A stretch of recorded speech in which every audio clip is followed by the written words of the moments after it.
George that rings the bell. Interviews on like the ultimate show. 1, 2, kick out, where legends grow. 1, 2, kick out. We're here to lead from Survivor Series to SummerSlam speed. Tune in now, we're the ones you trust. 1, 2, kick out.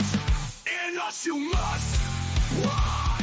Yo, what's going on? It is me, Black Knight, with me, my co-host, Mr. Wonderful, and we are part of the 1, 2, Kick Out podcast.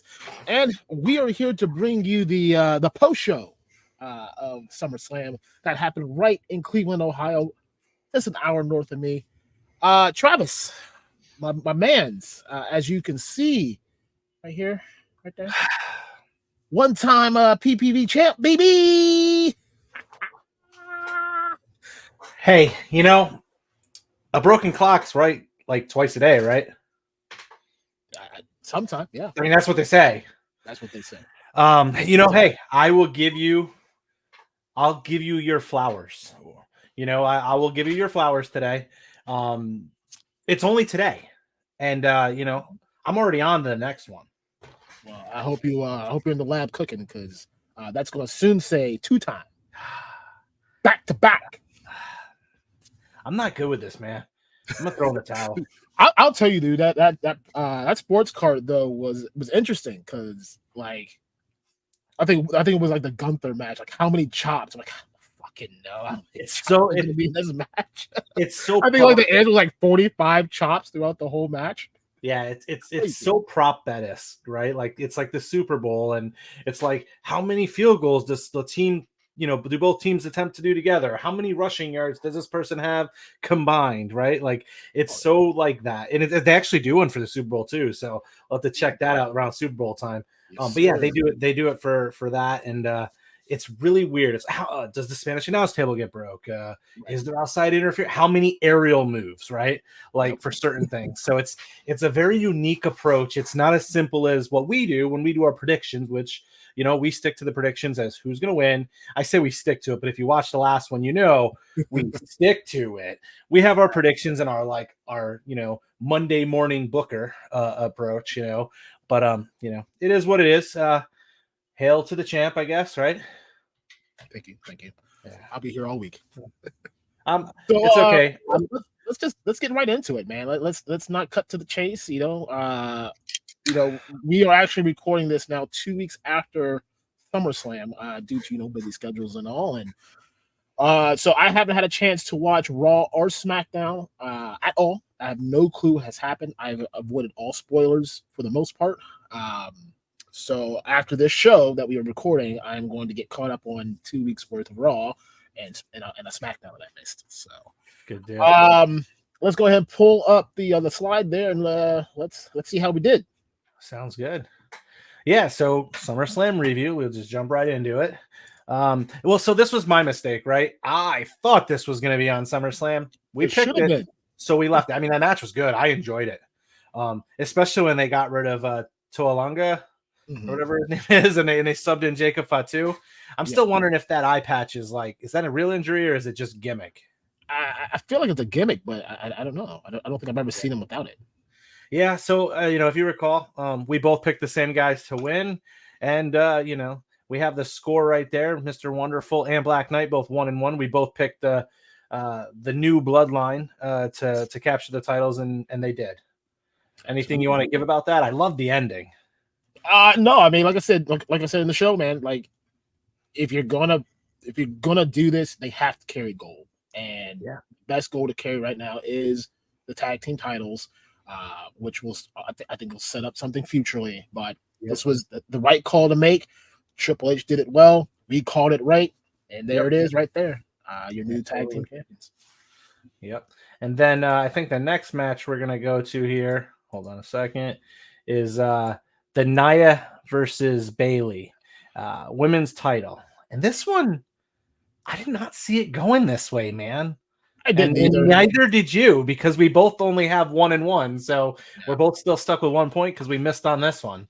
Yeah, I mean, It kind of happened like we thought it would, though. There was a lot of Nia beating Bailey.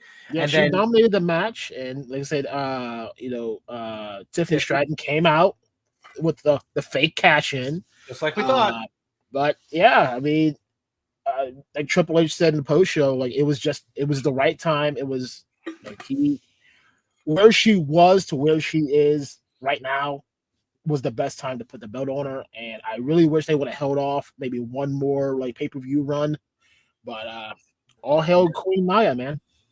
Yeah, I was shocked, man. We were like 95% of the way there from picking how this was going to turn out, but the cash in didn't occur, and somehow Nia walked away the champion. And I know they have tried to push her forever. I swear it's because she's The Rock's cousin, but I just don't see it. But hey. Well, I think this is a future booking, and I'll keep it short. I think you will see Nia Jax join Solo. That's interesting. Because that does leave Naomi and some other pieces out there to align with their respective groups. I'd be interested in seeing that. That would be an interesting play. Good deal. It would make sense, right? They've done everything else. They've done tag teams. They've done solos, and interesting, they've done solo. So they've done that, but they have not brought the family dynasty to the female side yet. So it would be an interesting place. Tamina could come back, things like that. So, well, without going too much into that, the next one in the recap here is Logan Paul, the Logan Paul. Let me talk to you. Yeah. Did I pick it right? Yeah. Did I tell you it was going to happen? Yeah. The megastar does it, man. This is the part that bothers me. I was okay with him winning, but not being the new United States champion. I just don't think he does it. And I'm really interested to see what happens with Logan Paul now, because he's got some backlash now. Well, there's all that stuff that happened right around the Olympic stuff right before, if that's what you're talking about. Yes. Yeah, I wonder, from what I read online, post SummerSlam, is that there was talk that Paul was supposed to walk away with the title like I suggested, but that was a last minute pivot because of the fact of what had happened on Friday or Thursday just beforehand. Without getting into politics and all that stuff. At the end of the day, it says new United States champion, whatever, the megastar. Logan Paul screwed me. So L.A. Knight. Yeah. Well, where's this go next? Well, I mean, at this point, you're definitely going to probably get a LA Knight Logan Paul rematch. I mean, just to settle the score and make it all done. But at this rate, you can go anywhere you want. The book's wide open. I mean, LA Knight has had run-ins with the Bloodline. He's had a couple tussles with. It was him and what is that guy's name? Escobar. Yeah, that's his name. Yeah. So I don't know where they go. I don't know where they go with LA Knight with the title right now. So it'll be interesting. Yep. The next one, we predicted this. We predicted exactly how it was going down. Slam dunk. This we both got a point. You were at 2-1. We both had a point here. It's 3-2. We both picked. It makes sense for him to win in Cleveland, home of the dog pound. Son of the dog face gremlin. Come on. It all spelled out right there for you. Braun Breaker taking the title. It spells out and it adds up to disaster. Is that kind of what it works out as? Something like that. I think that's Steiner math. Yeah, no, that's a good one. I'm interested to see where this goes. I think there's a lot of guys that Braun Breaker can match up against, and I think he still has a ton of opportunity to, elevate that title. And what I mean by that is Gunther did a great job with it. Oh yeah, Zayn was a transitional champion. He really was. It was get it off the big guy that's going into the world picture, and get it to a guy who's going to be in the world picture at next year's SummerSlam. So we'll see what Braun does with this. I think there's some ton of opportunity with some of the other talent there.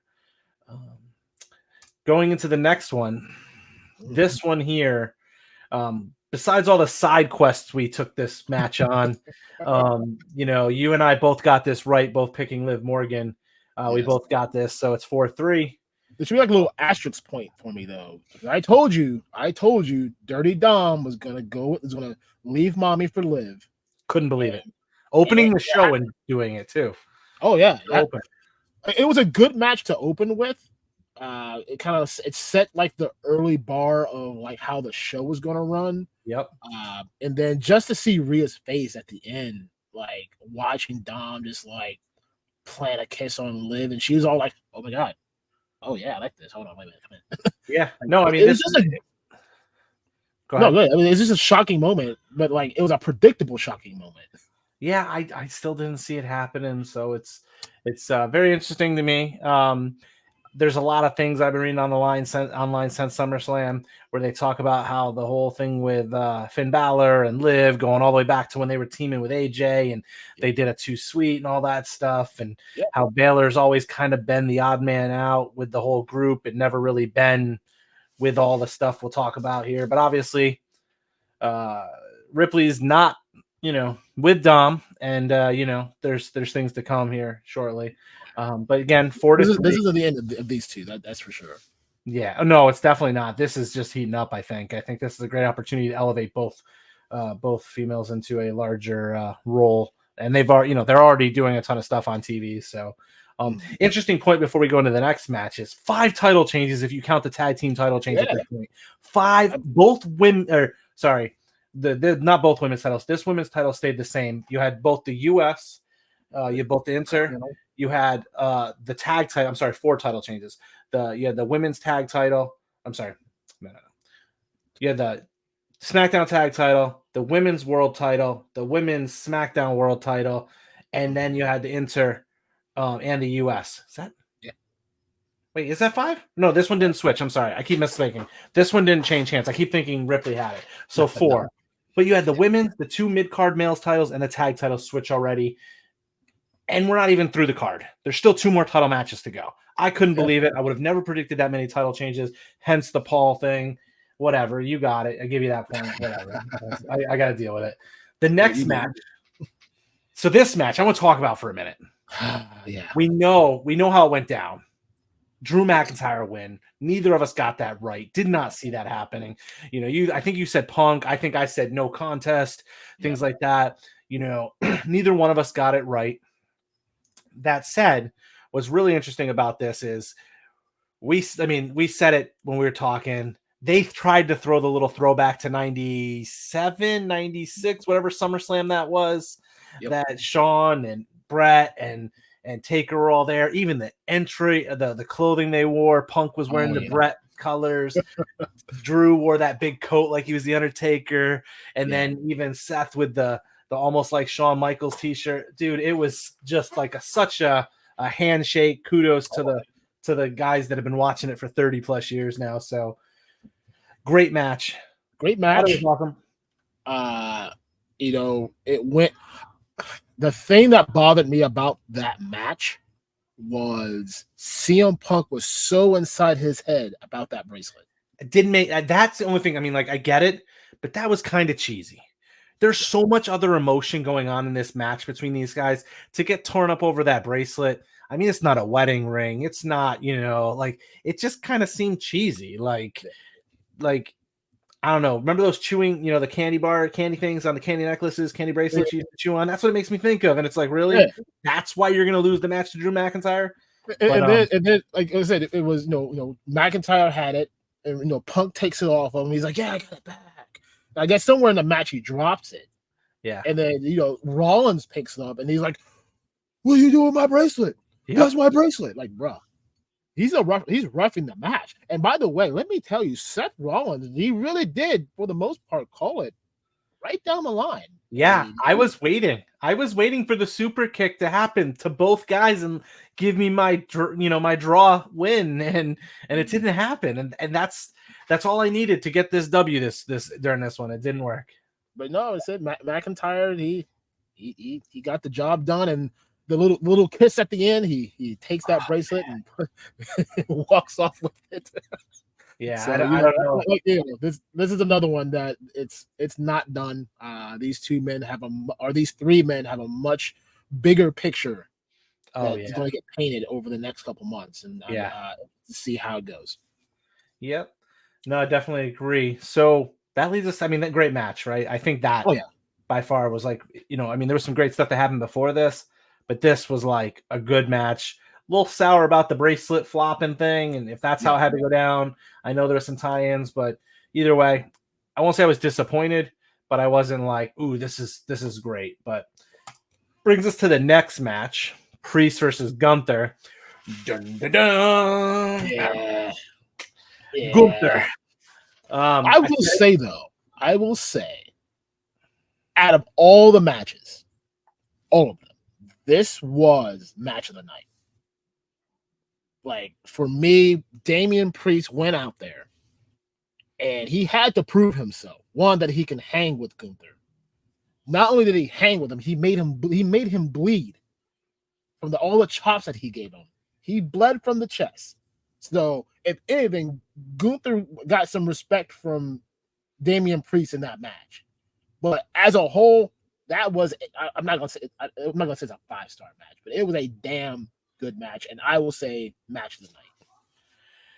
Yeah, I won't say it wasn't the match of the night. I'm trying to think through my head if there was another match I think was, and I think that between the story, between the two guys going at it, between the fact that Gunther is like, not lost hardly at all when he's been on, since he's been with the WWE, going all the way back to when he was in the NXT, Europe or whatever it was there. And I mean, the fact that he won, I love it. The way he won, I love it even more. I loved Finn draping Gunther's leg over the rope. That was so perfect. The way he did it too, like all smooth, like jumped up there, like backwards, like to put that leg up there, like that wasn't me, but it was me. Oh yeah, with a little devil smirk on his face, and very Prince-like. Oh yeah, it reminded me of that version of him, and I hope that's the version that we continue to see. Oh, it's going to be interesting for sure, because those two we have not seen the end of. I think what I like is that they gave. I haven't seen Damian as the top guy. He wasn't that to me.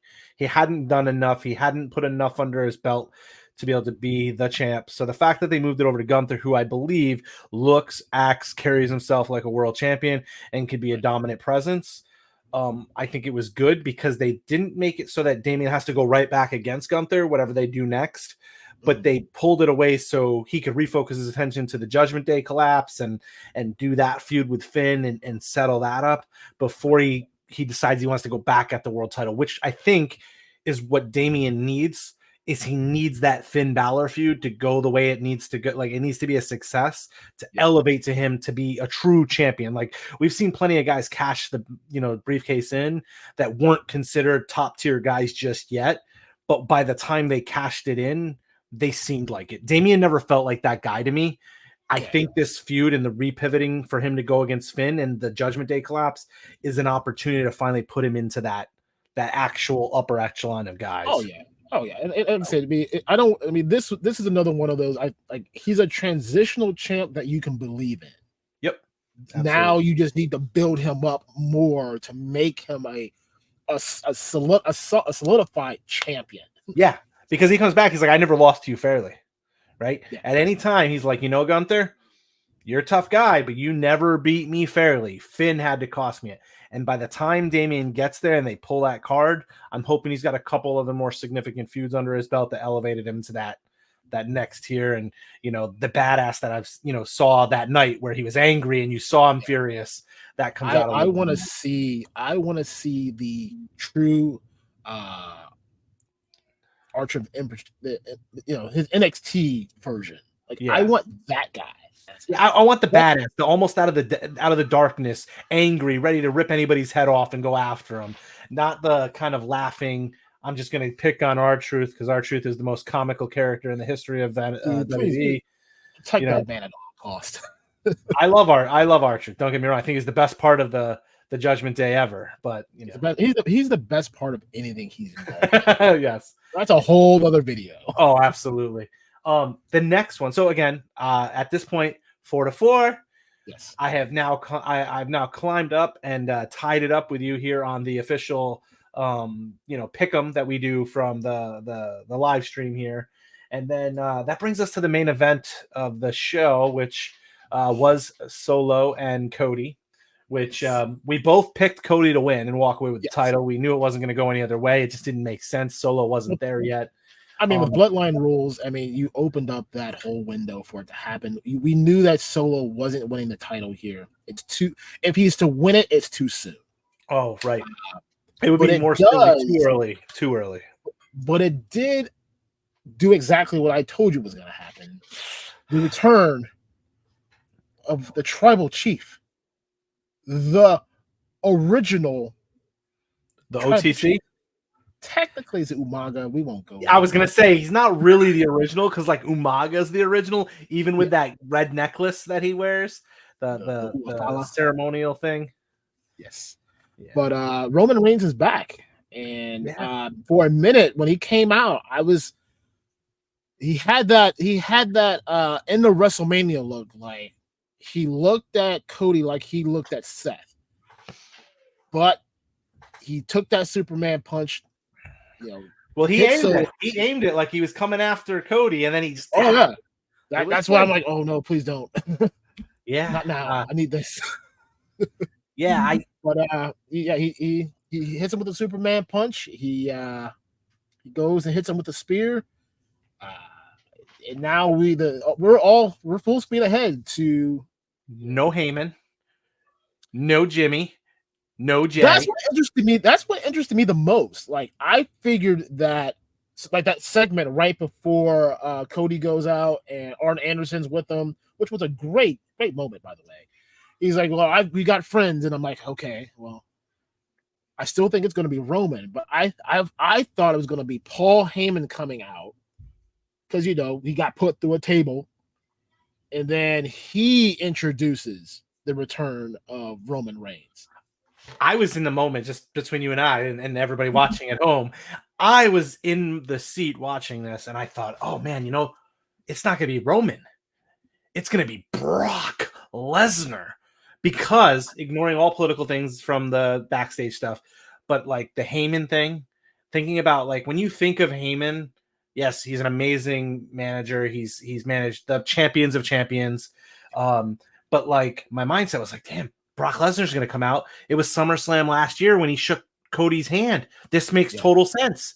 And then we had Roman. I wasn't disappointed. That's where we're going right now. I think there's so much to be done with the bloodline still because you have I saw something recently where there's talks of maybe 3 factions in the bloodline, which in itself's got my eyes going nuts. Like Solo, The Rock, and Roman all having their own tribal group, and there's like this whole, so I'm like, oh, that could be really cool. So I'm fine with it. But like, where was Heyman? I haven't watched enough to know if he's appeared in the last few days or anything. But I haven't either. But I mean, like for Paul Heyman's sake, as big as a manager he is, the facial piece of the mouthpiece for the top people he's worked with, you can bring him back anytime. Yeah, and I thought a pay-per-view special like SummerSlam would have been like the perfect place, but not my call to make, and obviously I don't do the booking. But I don't. If that happens and they don't start off with the full go ahead with the bloodline, I could see maybe him coming back with Brock and Roman, who had a stand up SummerSlam match 2 years ago in Nashville. I was there. I loved it. To go against, Solo and whomever. Yeah. Just as a one-off, a respect match between the two. And then, that's probably where maybe like The Rock comes back. Yeah. And, now we're 100% go to Survivor Series or Elimination Chamber or wherever we are at said time of when this happens. Yeah, and they got to be careful, right, bringing Paul Heyman back because he is a great heel manager. He has, even as much as you like him and respect him and what he's done and all that stuff, he isn't really a baby face ever, right? So like when you think about it, I think the only times I remember him really being a baby face is when he was going against Bischoff and when he was facing off against Vince, right? Or Stephanie. Like those are the 3 times maybe he was ever seen as a baby face in the I think he's more tweenerish anyways. But if you really want to get Roman over as the baby right now, which I feel like is like that's kind of what they're doing. No, he's already over. His return told everybody, I'm a baby face. Yep. You wanted me back. You needed me back. Well, damn it, I'm back. I'm hoping he plays more of a tweener. I'm hoping he's willing to throw a punch on Cody, and he's still willing to whoop Solo's backside. That's kind of where I want to see him play. I'm sure that him and Cody are gonna wrestle up one more time because, like I said, he took his title. Well, he did it fair and he did it clean himself. Yeah, you gotta run it back. Yep, I agree. So with that brings us to the end of the SummerSlam, man. I mean, I think overall, if I was grading this and I was giving it a letter grade, I'd give it like a B plus. Like, it's not like the best show I've ever watched, but it was enjoyable every moment of it. And there's some things I just don't get into, but like even those matches that I wasn't like really into, they all connected and, it played, to the show. So what would you give it if you were giving it a grade? Before the last 3 minutes of the PLE, I gave it a B minus. I told my wife because she was watching it, and I'm like, it was okay. Like all the matches were, they were good, but it wasn't like, oh my god, whoa, this is great. Wasn't Survivor Series last year when Punk came out at the end and you were like, yes, right? So but at least that's me. What bumped it up to a B was the return of Roman. Okay, because he's what the people needed. They needed him to come back. He came back, and he is here. Yep. So I give it a solid B. I give it a solid B for our next pay-per-view, Bash in Berlin.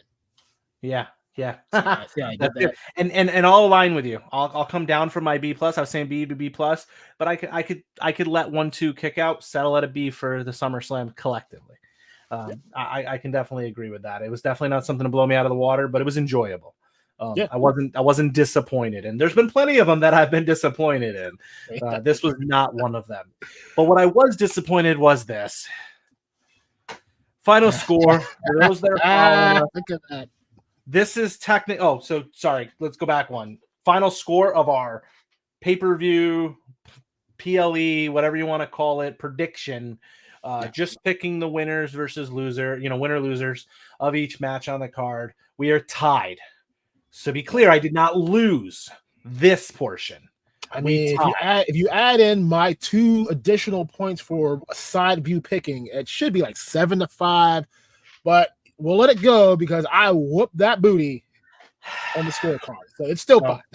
So on the Pro Wrestling Sheet scorecard, going back to what we first opened with, some of the random, how many chops, how many aerial moves, who interferes, does this person show up, those types of things. I lost 73-88. Black Knight is your number 1. I'm number 2. Right now, we currently have 3 or 4 people registered to be part of the stable. You got to go to that Pro Wrestling Sheets, look our fraction stable up, find the 1-2 kick out podcast group, join us, predict. We got our next predictions on these sheets coming up for AEW's London. Is it All In again? Is that which one it is? Is it all in or all out? I think it's all out, then all. I don't know. I always forget the order for AEW, but we're going to be doing that video here shortly. So you're definitely going to want to check that out, where we're going to plug our Pro Wrestling Sheets group. Get in there.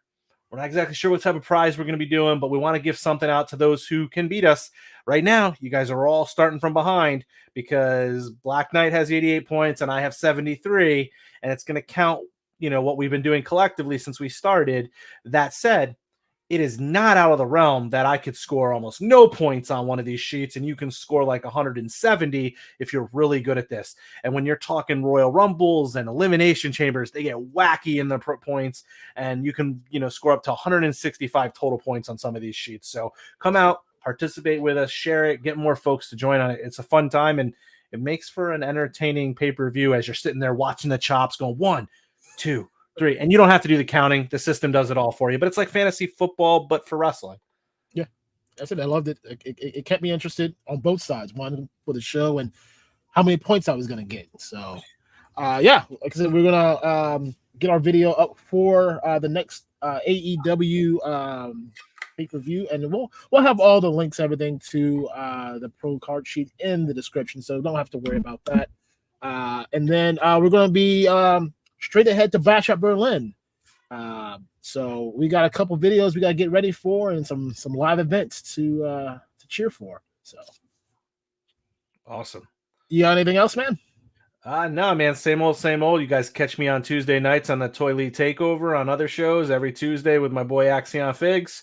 Look us up there. And I think you have a show, some really kind of cool show that I watch every Sunday night to kick my week off, right? I do. You can check me and my my partner, Ted Darkclaw, over on the Hello Dope Toys YouTube page, where we have a show every single Sunday talking toys and talking the business of having a toy shop.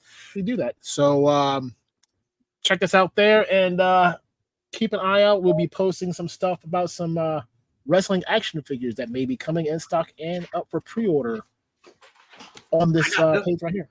I got this one from Hello Dope Toys. Ooh. Today.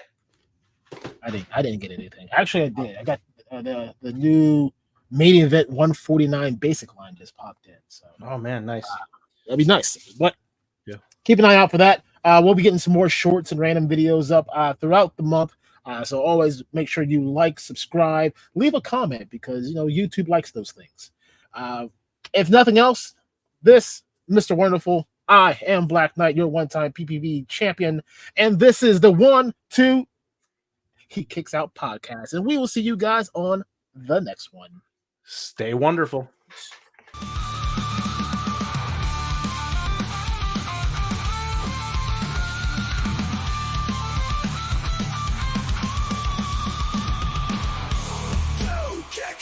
We're here to lead from Survivor Series to SummerSlam speed. Tune in now, we're the ones you trust. 1, 2, kick out. In us you must. 1, 2, kick out. We're here to lead from Survivor Series to SummerSlam speed.